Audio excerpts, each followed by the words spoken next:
Joining me now to discuss this is Australia's most brilliant political writer, editor-at-large for The Australian, Paul Kelly. Paul, thank you very much for your time. Very good to be with you, Shari. Now, this is an incredibly crucial topic to talk about, to discuss, and for Australians to have information on. Why do you think the Prime Minister and ministers like Linda Burney have been so dismissive when both the opposition and journalists have tried to get detail about this? Well, the key point here, Shari, is that, and this is the government's dilemma, it's creating a new constitutional power. But it's never wanted to talk about what that power actually involves. It's tried to get through on the vibe. Now, that's not going to work. And it's now saying, of course, that it wants to focus on the question of constitutional recognition, and that's important. But the central issue of this referendum is the voice. The voice is the new institution which is going into the Constitution, which will be affecting our system of governance, and it creates very significant powers of representation for the voice. And this is going to be the centre of the debate over the next several months. So the government can't escape from this. It can't get through on the vibe. It's got to address the issues and it's got to address the power involved. And that's frankly where it's in trouble. You can kind of see the frustration that Anthony Albanese feels and that Linda Burney feels when they are asked which policy initiatives, with which policy projects this would apply to. And in frustration, Linda Burney says, won't have the power to change the date of Australia Day, or it won't apply to the military or to the RBA. Her answer is that it will apply to matters that affect Indigenous Australians. But how do you draw the line on that? How does anyone decipher which areas that would be? And whether the advice is then binding, whether it could be taken to the High Court? Everything goes to the constitutional power being created and the words of the amendment.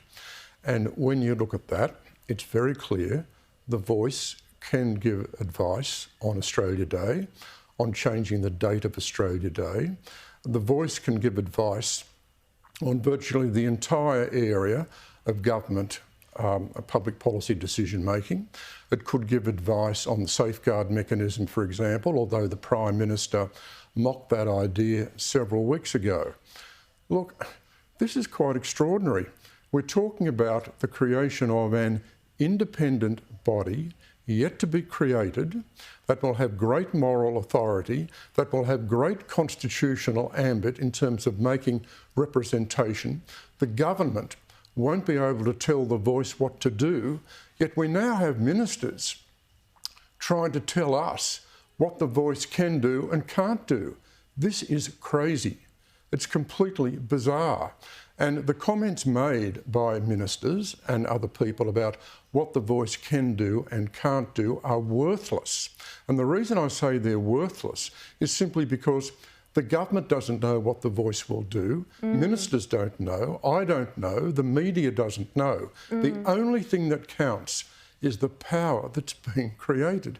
And the power that's being created in an advisory sense is a very wide-ranging and very significant power, which affects Australia Day, resources, the economy, health, education, all sorts of issues. Yeah. And the government can't simply say, we expect the voice will focus on this issue or that issue, because the government can't determine that.